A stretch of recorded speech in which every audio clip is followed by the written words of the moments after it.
வர்ற சம்பளம் மிச்சப்படுத்தவே முடிய மாட்டேங்குது. அது என்ன காரணம்? காசை மிச்சப்படுத்தி என்ன பண்ண போறீங்க?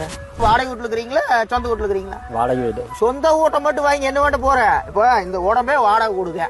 ஏமா எருமையில இருந்து வர்றப்போ இந்த உடம்பு நம்மளால தூக்கிட்டு போக முடியுதா? இந்த உடம்பு தூக்கிட்டு போக முடியாது. இதே வாடகை கூடுத. வாடகை வீட்டுல இருக்கிறன்னு ஒண்ணும் கவலைப்படாது சாமி. எண்ணி எண்ணி சம்பாதிக்கிறாங்க தெரியுமா? அது எதுக்கு தெரியுமா?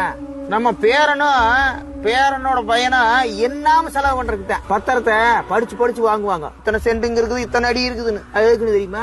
நீ படிச்சு வாங்குற பத்திரத்தை உன் பேரனும் அவன் பேரனும் படிக்காம விக்கிறதுக்கு தான். ரிஜிஸ்டர் ஆபீஸ் போய் பாருங்க, சீக்கிரமா பணத்தை எப்ப கொடுப்பாங்கன்னு தான் பாப்பேன். விக்கிறவன் இப்ப நாம சம்பாதிக்கிறது எனக்கே சொந்தமா, இல்ல நீங்க சம்பாதிக்கிறது உங்களுக்கே சொந்தமா? கிடையாது. இப்ப நீங்க சம்பாதிக்கிறதெல்லாம் உங்க பையன் பிள்ளைக்கே சொந்தம், நான் சம்பாதிக்கல என் பையன் பிள்ளைக்கே சொந்தம்னா ரிஜிஸ்டர் ஆபீஸ் எதுக்கு சாமி? நீ ஒண்ணும் மிச்சம் பண்ண முடியலையேன்னு கவலைப்படாத. இந்த உலகத்துல எதையுமே எவனும் மிச்சப்படுத்தி ஒண்ணும் பண்ண போறது இல்ல. சந்தோஷமா மனைவி மக்களோட என்ன சம்பாதிக்கிறத வச்சுட்டு நீ நல்லா இருந்தீங்கன்னா போதும். இன்பமா இருக்கிறியா, சந்தோஷமா இருக்கிறியா, தினம் பொழுது கழிக்கிறியா, அதுதான் முக்கியம். கவலையெல்லாம் படப்படாது.